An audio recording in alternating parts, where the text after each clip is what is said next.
or God's perspective. Sometimes it's always Sa tawhanon bitaw, kita nila itong atong say atong makita ko. Deserve ko yung ano, no? Pero ato yung numduman, ito na rin nga katay, heaven size. Wala di tinaw-daw. No? Yes.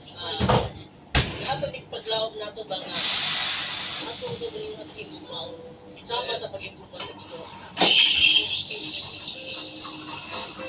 Sa may Jud, as you galing ang kanta kay, syempre makagi magkita discouragement sometimes sa atong life. Along the way kay, we think na okay lang tanan, pero nagi may tabo sometimes nga mawala ka sa itong pag-alagad sa Ginoo. But we need to remember that sa mata sa Ginoo, okay na ang tanan.